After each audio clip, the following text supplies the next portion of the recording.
Ons kom vandag by mekaar nie op grond van mense nie, maar in die naam van die Here. En daarom lees ek hierdie belofte wat God aan ons maak. Ja, die berge mag wyk en die heuwels wankel, maar my troue liefde sal nooit van jou wyk nie. En my vredesverbond sal nie wankel nie, het jou ontfermer die Here gesê. Is dit dieselfde Here wat ons dan ook groet en sê genade en vrede vir julle van God ons Vader en die Here Jesus Christus deur die kragtige werking van sy Heilige Gees. Amen. Kom ons staan en dan prys ons die naam van die Here en ons prys sy naam met die woorde van Psalm 146, prys die Heer met blye galme.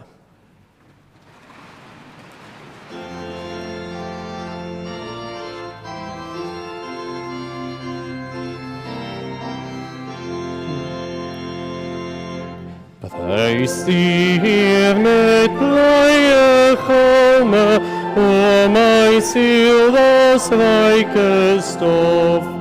Sal solank ek leef my psalme, vrolik toewy aan sy lof. En omdat sy guns my bied, altyd groot maak in my lied. Zalig hy wat in die lewe, sonder hulp en sonder raad, asom alles wil begewe, vlug tot God sy toe verlaat. En ook in die swaarste nag, die Heer my redder waard. Dus die godderleer magte, trouwe bondsgod van weleer, God van wordende geslachte, tot in ewigheid eer. Sion sing die God ter eer, kry sy grootheid loof die Heer.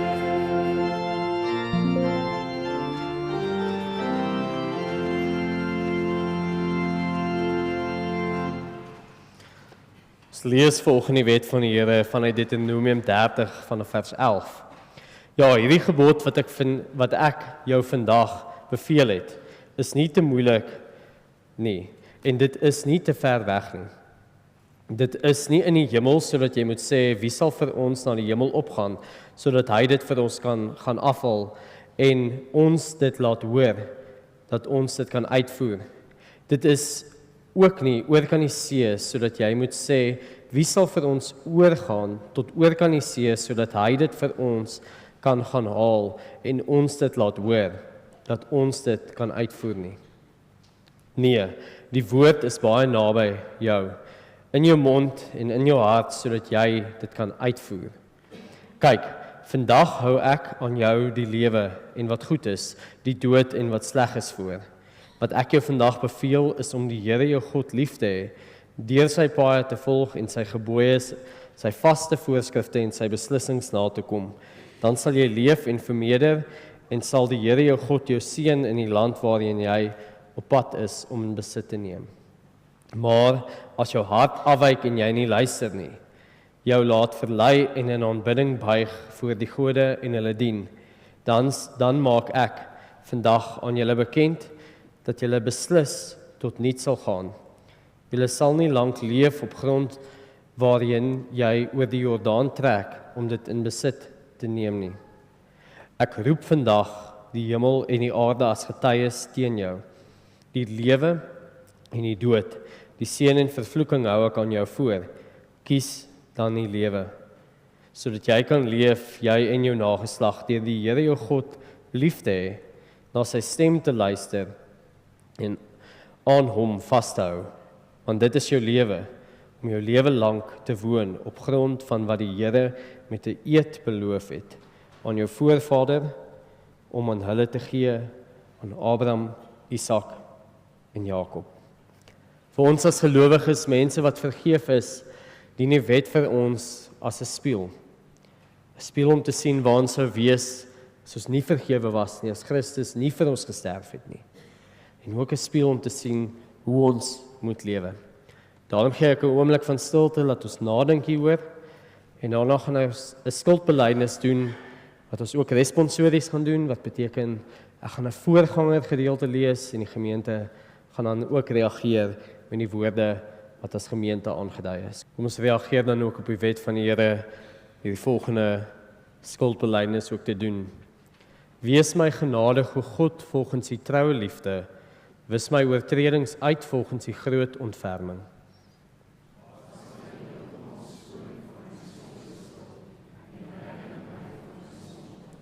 Want ons is deeglik bewus van ons oortredings en ons sonde is voortdurend voor ons.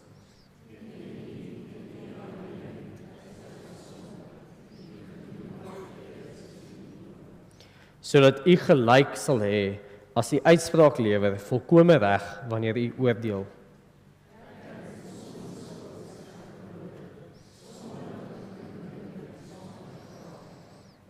Kyk, getrouheid verwag jy reeds in die moederskoot, in die verborgenheid leer u ons wysheid.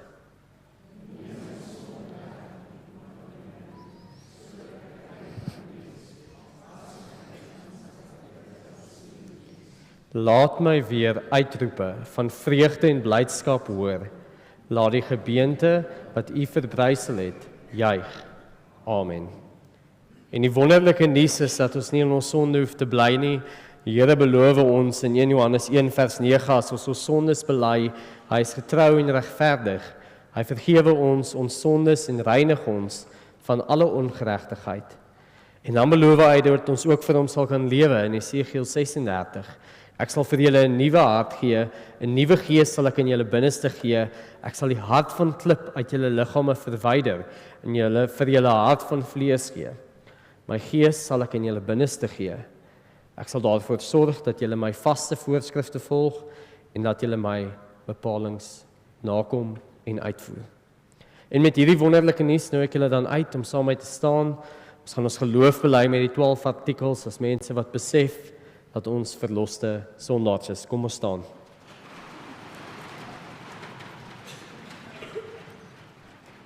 Ek glo in God die Vader, die Almagtige, die Skepper van die hemel en die aarde, en in Jesus Christus, sy enige gebore Seun, ons Here, wat ontvang is van die Heilige Gees, gebore is uit die Maagd Maria, wat gelei het onder Pontius Pilatus, gekruisig is, gesterf het en begrawe is en ter helle neergedaal het, wat op die 3de dag weer opgestaan het uit die dode, wat opgevaar het na die hemel en sit aan die regterhand van God, die Almagtige Vader, van waar ons sal kom om te oordeel die wat nog lewe en die wat reeds gesterf het. Ek glo in die Heilige Gees. Ek glo aan 'n heilige algemene Christelike kerk, die gemeenskap van die heiliges, die vergewing van sondes, die opstanding van die vlees en 'n ewige lewe. Amen. Jy kan gerus sit.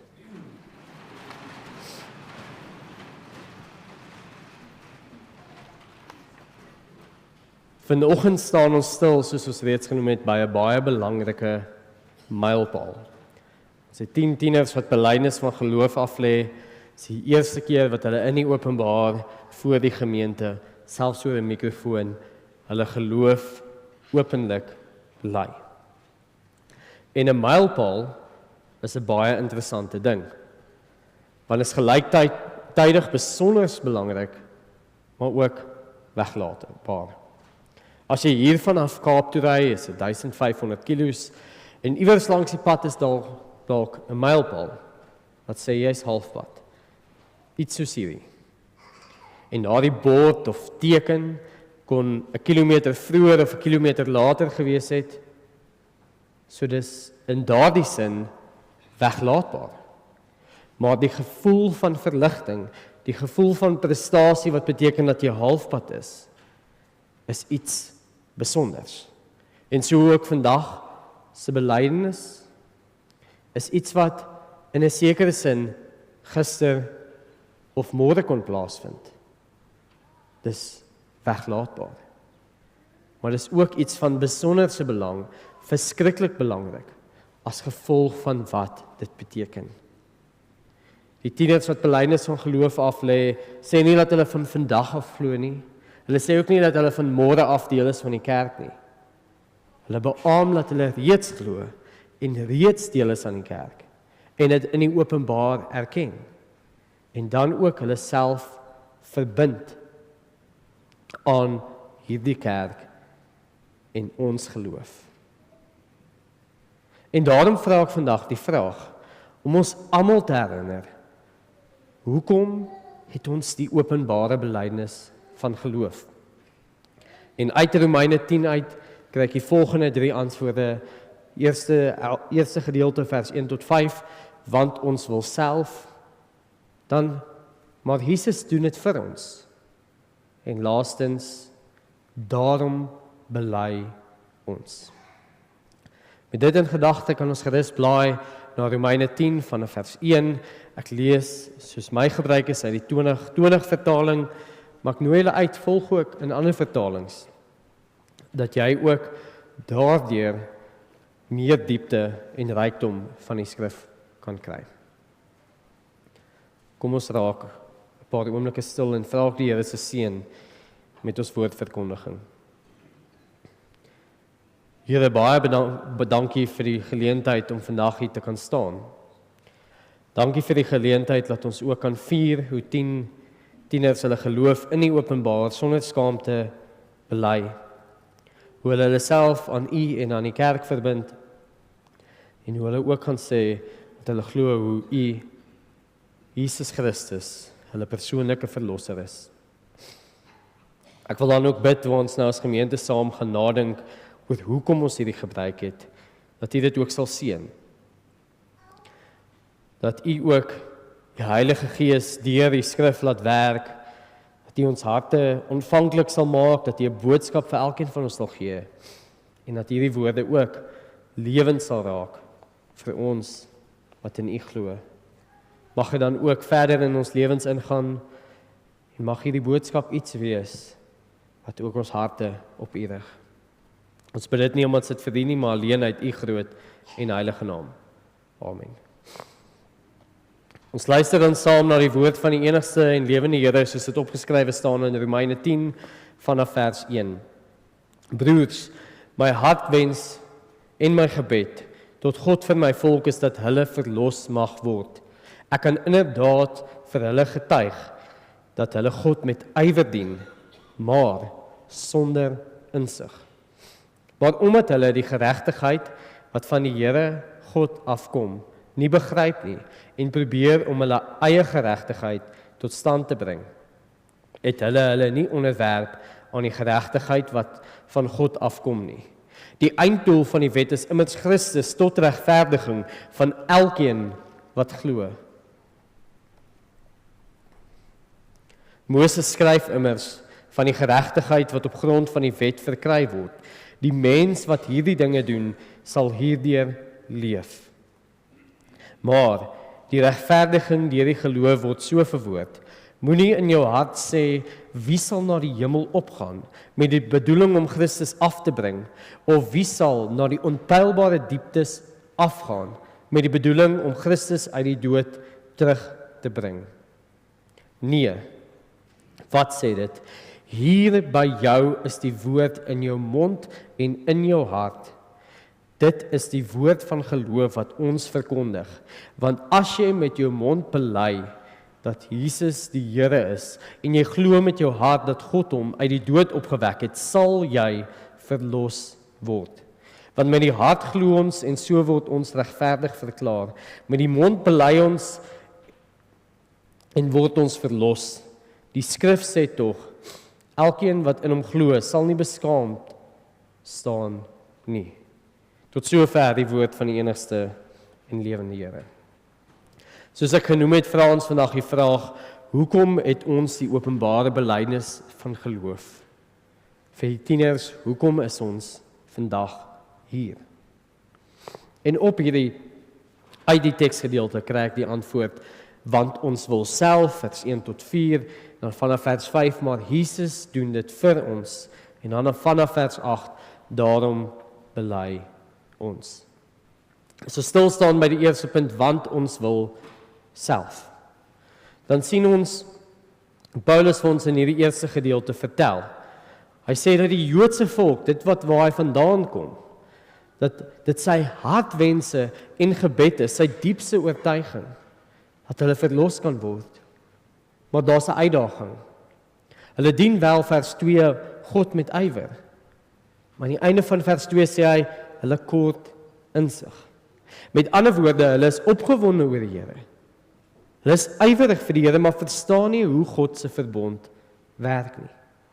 Sien, Paulus verduidelik dat die Jode van sy tyd hulle eie geregtigheid probeer skep of tot stand bring, soos wat vers 3 vir ons sê.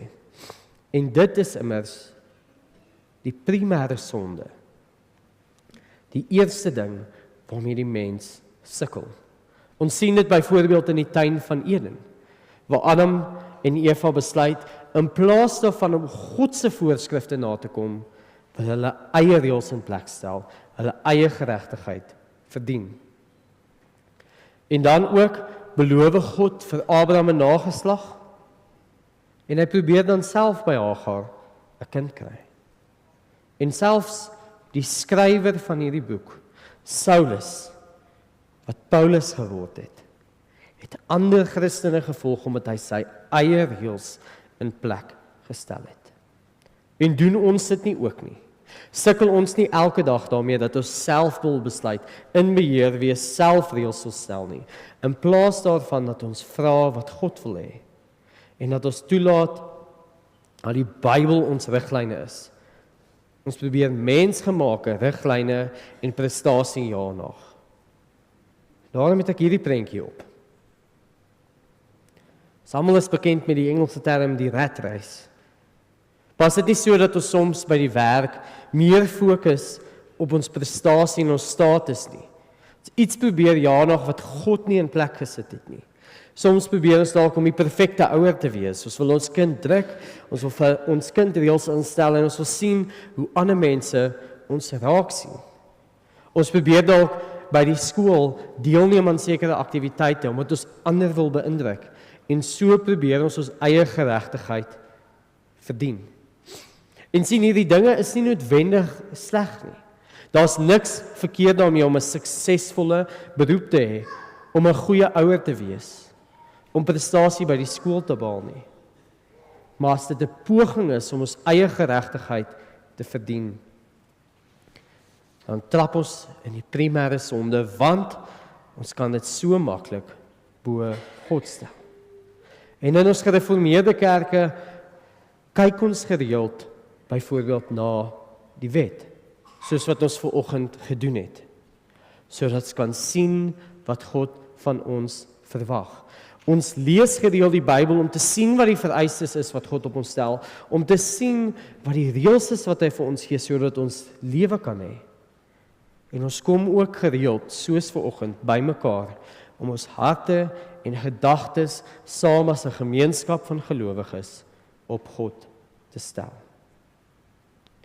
En vanoggend sien ons die teendeel daarvan, van die wêreld. Hier sit 10 jong mense wat hulle self kom verbind om die openbare belydenis van geloof af te lê. Wat vir die afgelope jaar byna elke Sondag hier was, by mekaar gekom het en met ywer geleer het wat dit beteken om hulle self aan God en aan die kerk te verbind. En ons kan by hulle leer dat die belydenis van geloof beteken om te verstaan dat ons nie self kan nie. Ons moet God se reëls opneem. Ons moet homself verbind aan sy verbond, aan sy vereistes. En die Here Jesus kom sê dit so mooi vir ons. Hy kom sê, neem my juk op julle en leer van my, omdat ek sagmoedig en nederig van hart is, en julle sal rus vind vir julle gemoed, want my juk is draaglik en my las is lig. 'n Juk is 'n ding wat op 'n os geplaas is, om iets swaar te trek. God kom sê, jy moet sy juk, sy las op jou sit, sy vereistes nakom, want daarin is daar rus vir jou gemoed. Want sy juk is draaglik en sy las is lig. Hoekom het ons die openbare belydenis van geloof? Want ons wil self, maar Jesus doen vir ons. Paulus gaan hier in vers 5 oor om te verduidelik hoe die Jode die ooglopende mis. Hy wys hoe hulle mis dat die wet van Moses, die Ou Testament, vir hulle geleer het, wat hulle eintlik moes raak sien. Hoe die hele Ou Testament vir die wêreld voorberei het vir Jesus se koms en hoe Jesus dit alles kom vervul. Hoekom? Want God kom stel vereistes, sy juk, maar boonop dit verbind hy homself om ook sekere vereistes na te kom. Hy kom sê vir Abraham, ek sal jou God wees. En in Jesus doen hy meer as wat ons verdien. En hier help vanoggend se wet ons om dit beter te verstaan. Paulus haal hierso Levitikus 18 aan en hy sê die mense wat hierdie dinge doen, sal hierdeur leef. En ons het vanoggend iets soortgelyk gelees.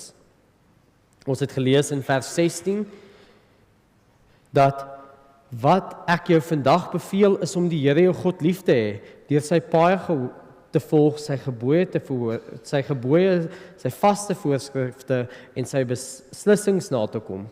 Dan daai woorde, dan sal jy leef. En die Here sal jou seën. En Paulus gaan dan aan deur ander gedeeltes van Deuteronomium aan te haal. En hy verduidelik dat hierdie gebooie, hierdie vereistes is nie moeilik nie. Dalk beter gestel, dit is doenbaar. Hy sê, ja, hierdie gebod wat ek jou vandag beveel is nie te moeilik nie en dit is nie te ver weg nie. En hy lê dit dan uit deur die volgende parallelle te trek. Moses verduidelik dat hierdie wet is nie in die hemel sodat ons daartoe hoef op te gaan nie. Ons hoef nie die onmoontlike doen nie, sodat ons dit kan gaan afval en dit hoor nie, dat ons dit kan uitvoer nie. En Paulus brei dan uit en sê, moenie in jou hart, in jou diepste binneste sê, wie sal na die hemel toe opgaan nie? Hoekom nie? Want die bedoeling moenie wees om vir Jesus daar te gaan haal nie, want hy het self afgekom. En Moses gaan dan verder aan en hy sê,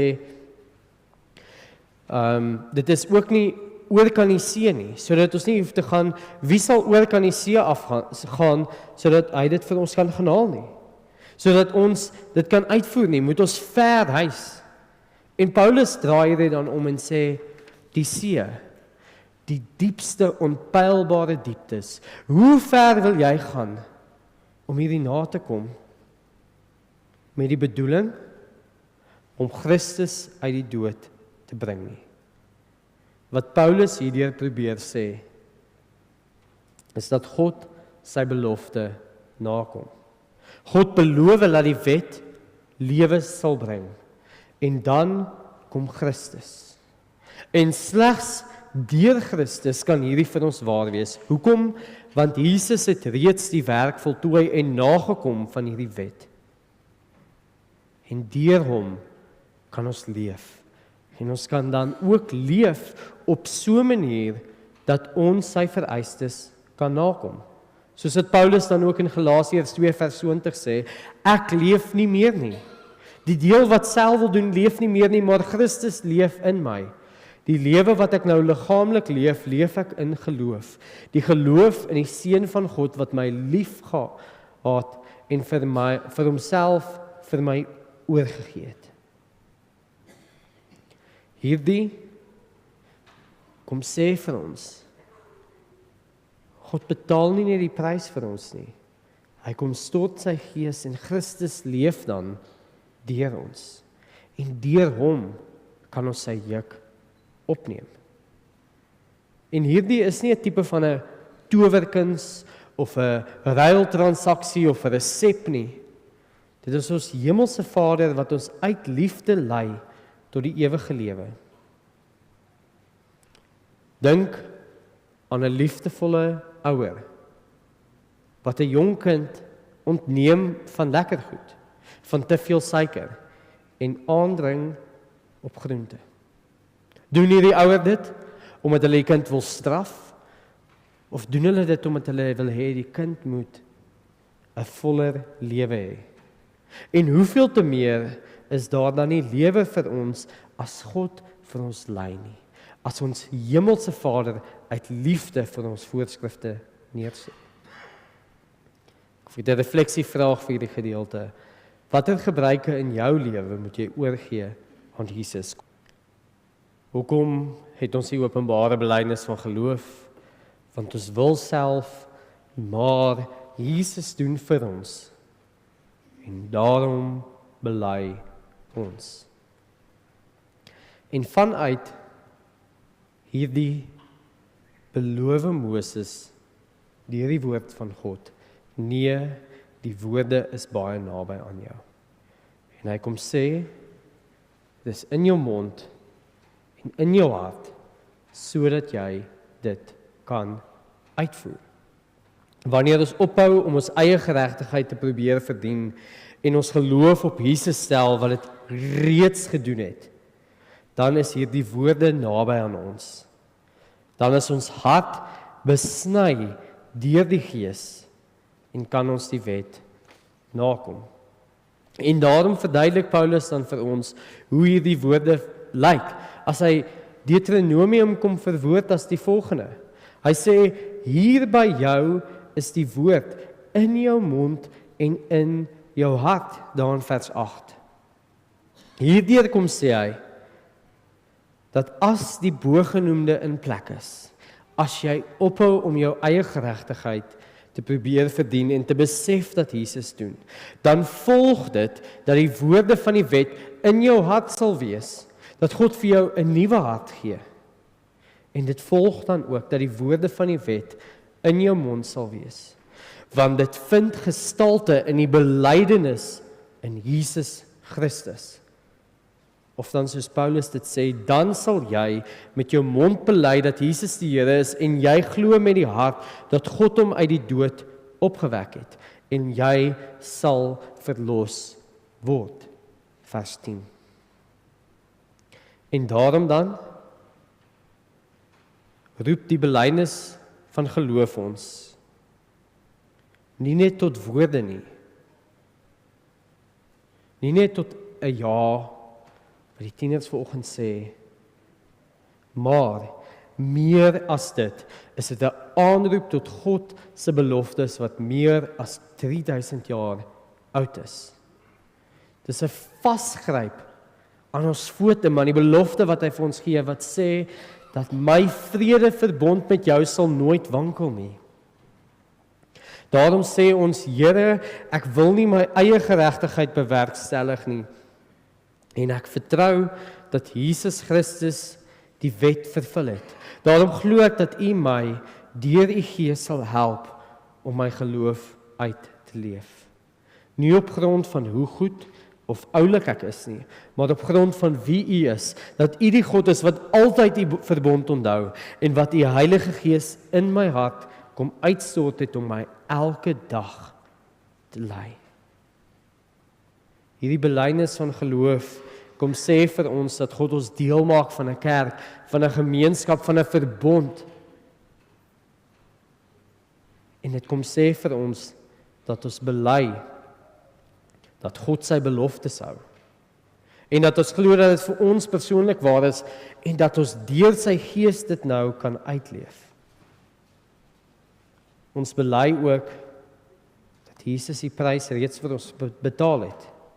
Dat Jesus sy goddelike status kom opgee het, sodat hy onder ons kon woon. Dat hy 'n sondelose lewe gelei het, waar hy geen sonde gedoen het nie, sodat hy sonde vir ons kon word. Hy het ons sonde self in sy lyf aan die kruishout gedra en het die skuldbewys en aanklagtes aan die kruis vasgespijker. Hy lê sy lewe vir ons af en staan op die 3de dag op, sodat al ons sondes volgens die skrif vergewe kan word. En vanoggend kom bely ons as gemeenskap van gelowiges, maar spesifiek 10 jong mense, dat ons glo hierdie is waar. Ons kom bely dit met ons woorde, ons glo dit met ons hart en ons gaan leef dit in die wêreld. Hoekom het ons die openbare belydenis van geloof? Want ons wil self, maar Jesus doen dit vir ons, daarom bely ons. Ons het vanoggend, volgens staan ons stil, saam 10 jong mense by hierdie besonderse, belangrike mylpaal. En ons kom deel en kom vier, dat in 'n wêreld waar ons geloof al hoe minder word, dat die 10 jong mense is wat hulle self kom verbind, en ons is saam die Here dankbaar daarvoor. En daarom gaan ek nou oor, nadat ek 'n gebed gedoen het, na die belydenis van geloof. En ek gaan vra dat ons sittend, nadat ek gebid het, middelpunt van ons verlange sing. En dan gaan ek die belydensklas vra, soos ons gereël het, om vorentoe te kom, en dan ook aan my linkerkant te kom sit. Kom ons sluit die oë. Dankie Here vir die voorreg om te kan deel in hierdie mylpaal. En dankie dat ons saam met hierdie tieners ook weer kon nadink oor hoekom ons die openbare belydenis van geloof het. Mag ons deur die Gees vandag herinner wees dat ons self wil, maar dat dit nie nodig is nie. Dat U Here U beloftes nakom en vir ons kom doen het waar ons tekort skiet. En mag ons uit hierdie besef dan ook ons geloof bely in ons mond, maar ook in ons hart en ook in ons lewens. Ons bid dit nie omdat dit verdien nie, maar alleen uit U groot en heilige naam. Amen.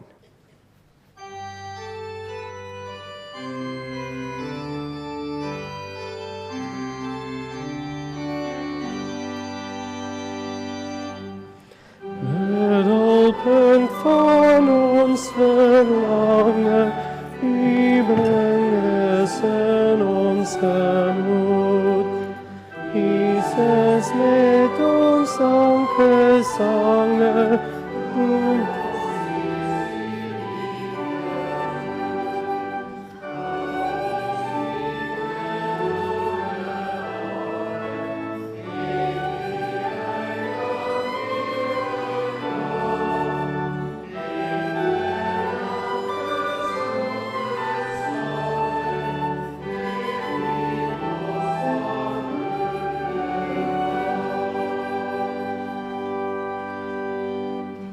Gemeente, die betekenis en doel van die belydenisaflegging.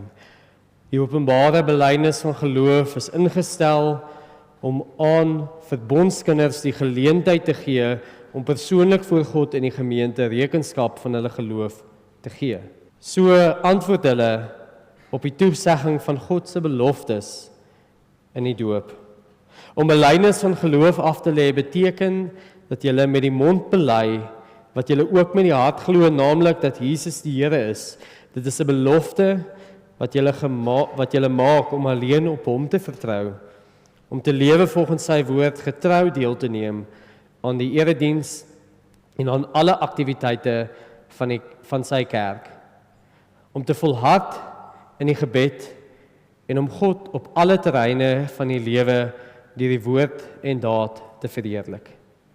Voorts beteken dit die openbare belydenis van geloof, dat jy verklaar, dat jy opregte voorneme is, om in hierdie belydenis te volhard en steeds daarin te groei. Aangesien jy die kerkraad oortuig het, van jy genoegsame kennis van die Bybel en leer van die kerk en jy persoonlike geloofsvertroue, het die kerkraad met blydskap toestemming verleen dat julle in die openbaar julle geloofsbelijdenis mag aflê. Ek gaan nou na julle toe draai en ek gaan vra vir François en Sonet om vorentoe te kom. Ek gaan nou vra aan julle rug. Soos julle sien is dit daar op die bord, maar ons het ook die hele jaar daardeur gewerk en dan gaan ek julle vra om op die mikrofoon julle name hard en duidelik te sê dat die gemeente weet wie julle is en dan ook ja te antwoord op die vraag en soos julle ook julle toespraak, dis seker die mooi Afrikaans voorberei het, gaan ek dan vra dat julle omstap. Ek en François en Sonet gaan daar staan. Ons gaan vir julle 'n kers, 'n kaartjie en 'n boek gee en dan julle plek ook by die tafel inneem wat dan ook simbolies is daarvan dat julle ook deel vorm van die beleidende kerk van NG Raslouw. Daarom versoek ek julle om voor God en sy gemeente op die volgende vraag opreg te antwoord. Glo julle dat die leer soos in die Ou en die Nuwe Testament en in die belydenisskrifte van ons kerk vervat is en in die gemeente hier geleer word, die ware en volkome leer van die verlossing is? Beloof jy om as lidmaat van die gemeente van Christus deur sy genade in die belydenis van die leer tot die einde van jou lewe te volhard en alle leringe wat daarvan afwyk te verwerp? Bely jy dat die Here Jesus Christus jou persoonlike verlosser is en dat jy hom liefhet? Beloof jy om hom te dien, sy naam getrou te bely voor die mense en om aktief aan die werksaamhede van die kerk deel te neem? Aanvaar jy dat jou medegelowiges die verantwoordelikheid het om jou te help om op die regte pad te bly? Dit is dan die 5 vrae. Ek gaan vra dat julle somme self, as die eerste persoon klaar is, die volgende en vorentoe kom en dan ook julle antwoord vir die gemeente te gee. Ek is Alicia Groenewald. My antwoord is ja. Ek wil graag dankie sê aan my ouers, Sonja en Claude Groenewald, vir julle liefde en leiding. En aan my boeties en my sissies, dankie dat julle my lewe vol lag en liefde maak. Ek is lief vir julle. Baie mooi. Môre. Ek is Asmarie Niets en my antwoord is ja. Ek is dankbaar aan al my familielede, vir al my ma en my pa en my 2 boeties, vir al julle liefde en leiding wat julle vir my gegee het. Ek wil ook dankie sê aan Dominee Lian, wie ons hierdie jaar gelei het en meer van die Here geleer het. Dankie. Geluk.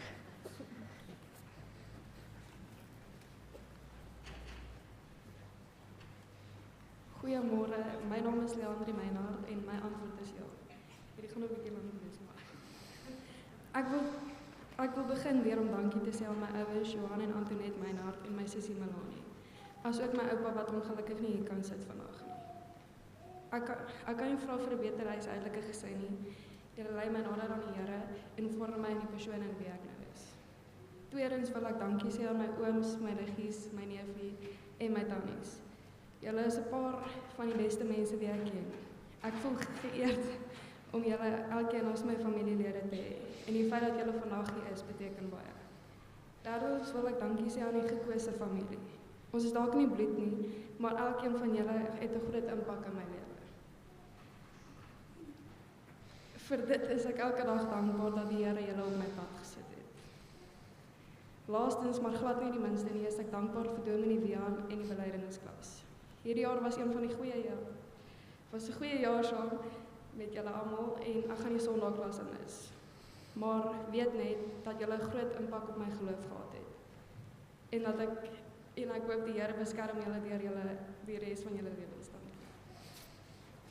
Baie dankie. Gelukkig.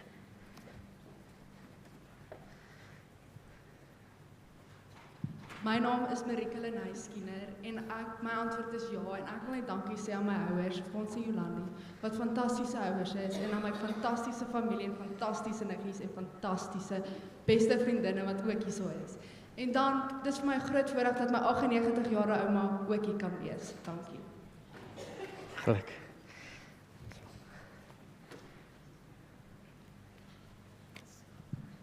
Goeiemôre, my naam is Marina Breers.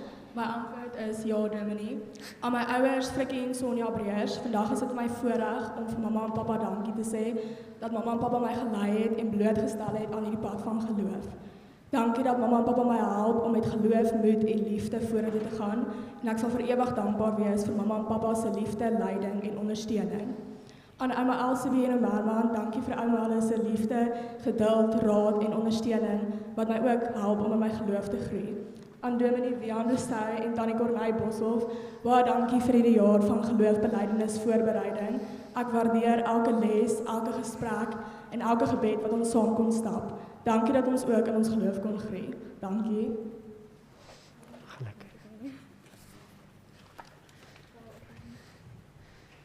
My naam is Daniel Creer en my antwoord is ja. Ek wil graag baie dankie sê aan my ouers, Pieter en Cornelia Creer, vir julle onbeperkte liefde en ondersteuning. En ook aan die res van my familie wat vandag hier kon wees. Sonder julle liefde en ondersteuning sal ek nie weet waar ek vandag is nie. En ek waardeer dit baie en ek is baie lief vir julle.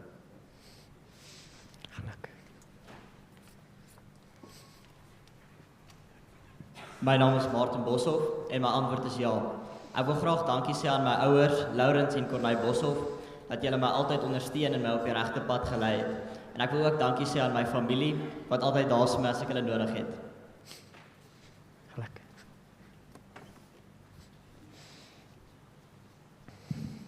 My naam is José Santana, my antwoord is ja. En my baie dankie sê aan my ouers, Liesel en Raymond Santana, vir alles wat hulle gedoen het hierdie jaar. Dankie.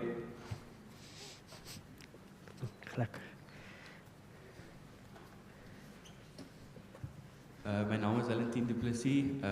My antwoord is ja. Ek wil net baie dankie sê aan Raymond Santana en Sarah Du Plessis vir alles wat hulle hierdie jaar vir my gedoen het. Dankie.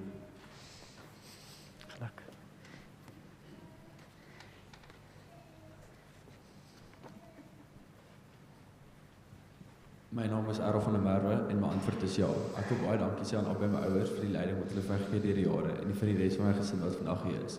Ek wil ook dankie sê aan ons Dominee Wian wat vir ons leiding gegee het by die belydensklas die jare. Geluk.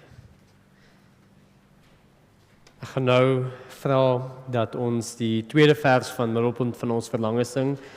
Terwyl drie goed gebeur. Die eerste is ons gaan van Thomas en Claude vra om die tafel in gereedheid te bring.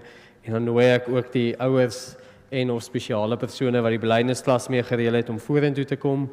En dan gaan ons daarna ook die seënbede vir hulle toesing en dan gaan ook die diakens vra wat aangewys is om vandag hier nagmaal te bedien om net in die bank hier aan my regterkant te kom sit.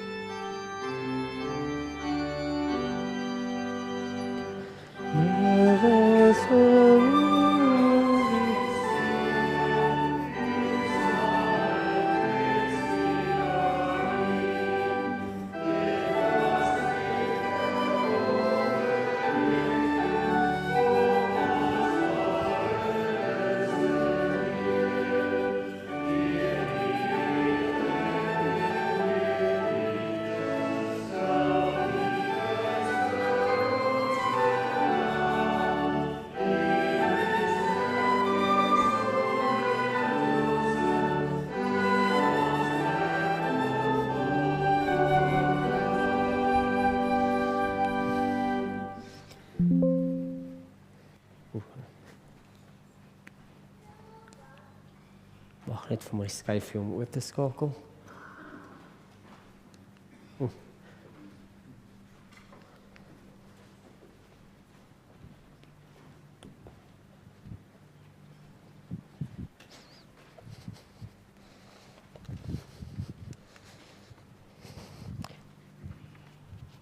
En dan is dit my voorreg om julle ook nou geluk te wens. Ons sal daarna gaan ek vra dat die gemeente staan vir die seënbede. Ek wil vir Corneille net uitwys. Corneille is 'n kardinale punt gewees in die belydensklas en ek wil noem ook wat vir my besonder was hiervan is dat 9 van die 10 belydensklas-kinders se bywoning was laas jaar al reeds fantasties en ek dank vir Corneille, ook natuurlik die aanhouers, maar spesifiek Corneille en die een ander kind wat bygekom het van 'n ander gemeente af oorgeskuif.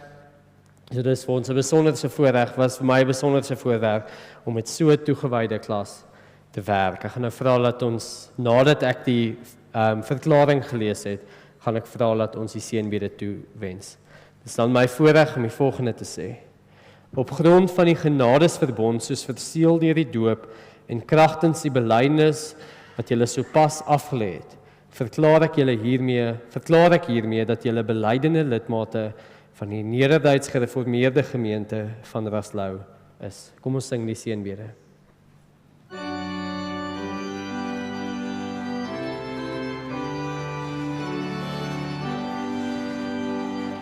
Laat hierdie seën op aldaal, in sy Sion behaal, wat beveel en het geskied. Al hierdie seën oor al gebied. Mag ons sit. Ons gaan nou ook oor na die bediening van die nagmaal.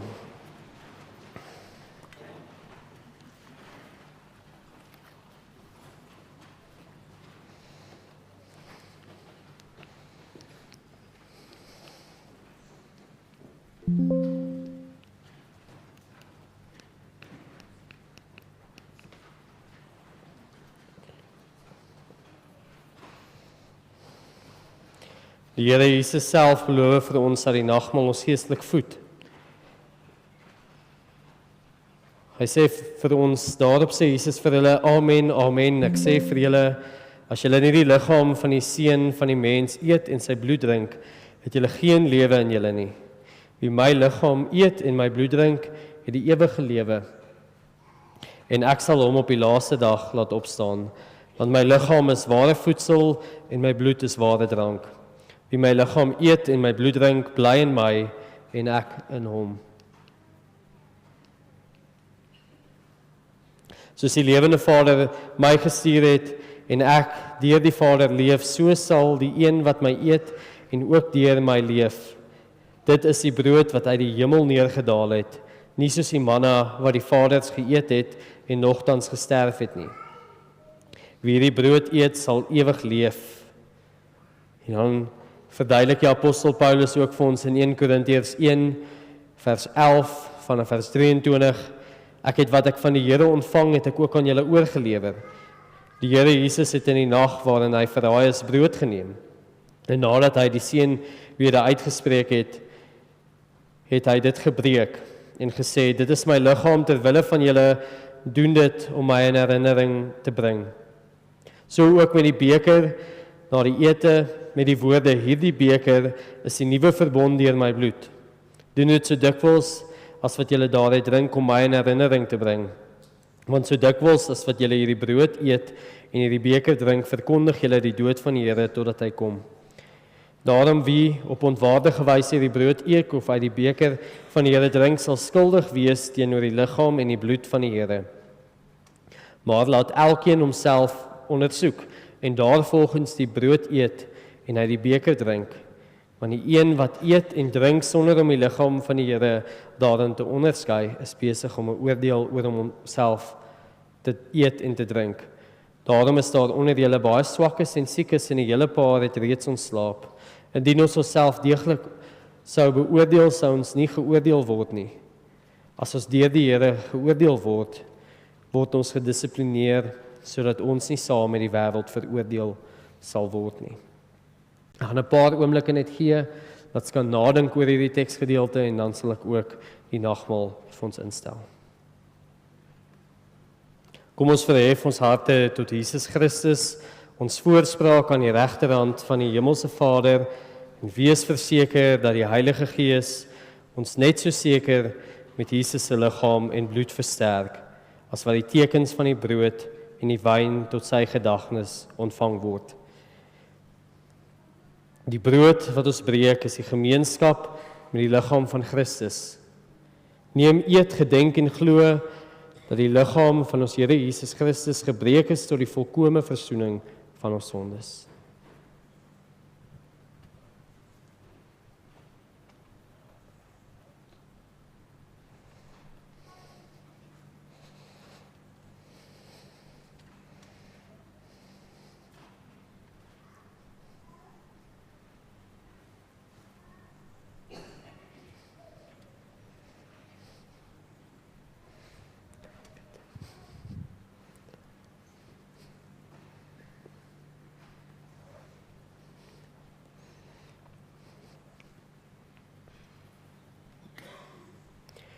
Die beter van danksegging wat ons met danksegging seën, is die gemeenskap met die bloed van Christus.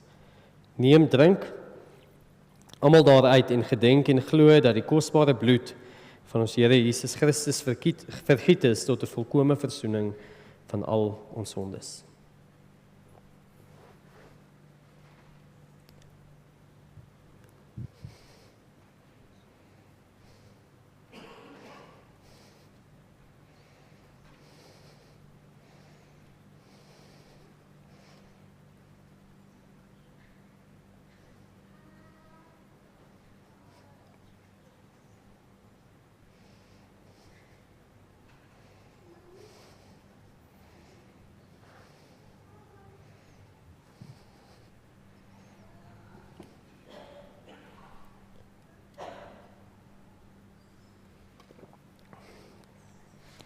Gaan nou die diakens bedien en daarna sal die diakens ook die gemeente bedien.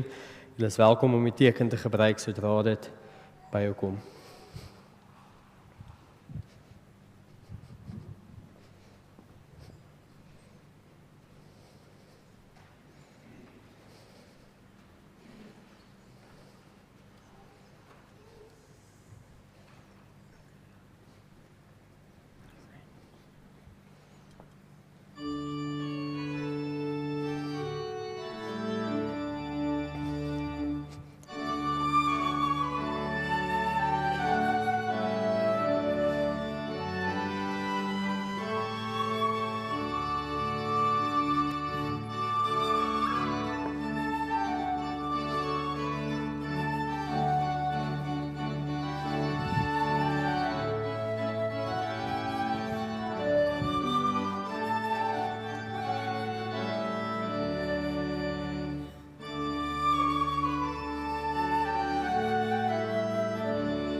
gebruik te word by die deure Ja, van die ja, liefde. uiteraard.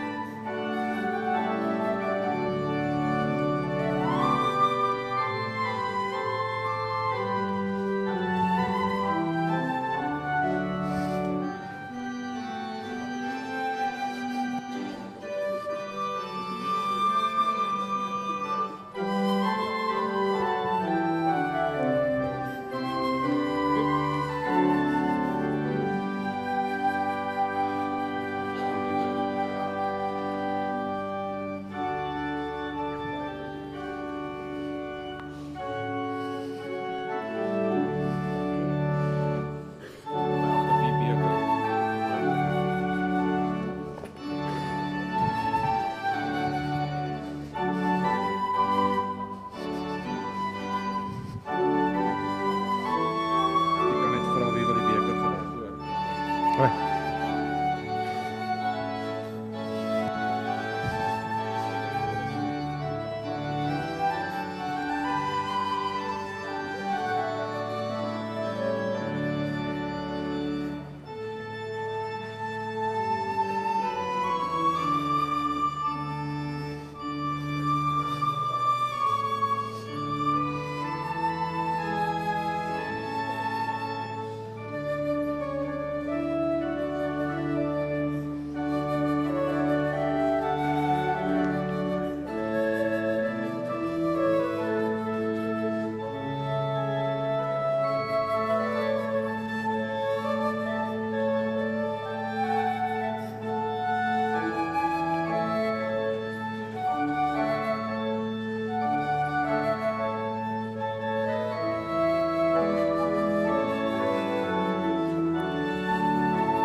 Was is dit dan?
Mense dis ek daar's teen koekies en alles beskikbaar, né?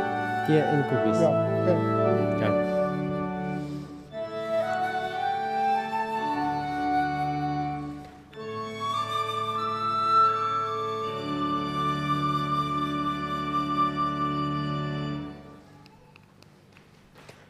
Is enigiemand oorgeslaan dalk met die brood? Enigiemand oorgeslaan met die wyn? Is daar iemand wat wil gebruik maak van die beker?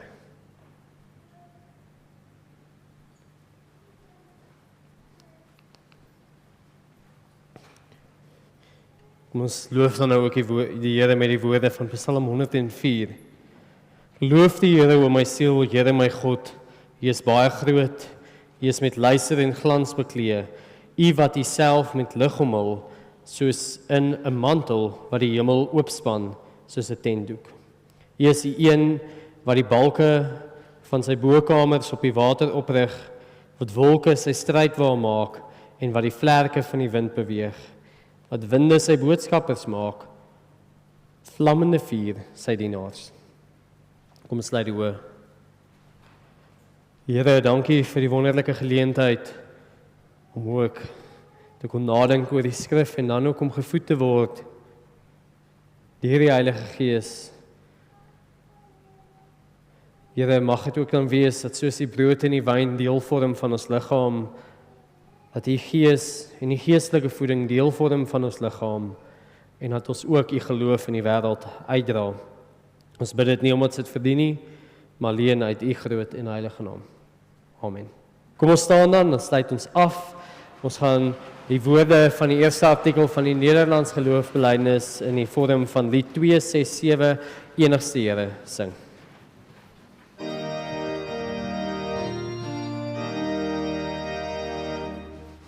Enigste Here, enkele wese, ons unie met ons hele hart.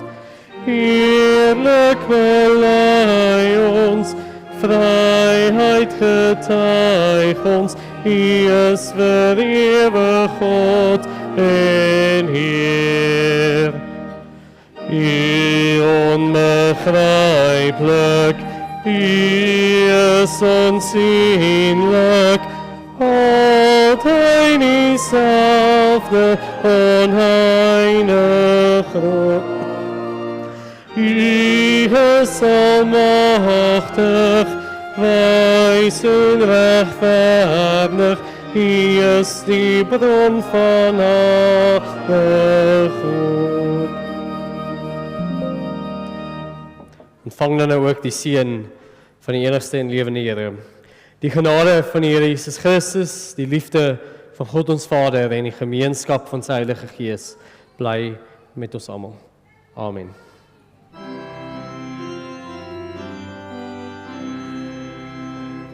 Amen.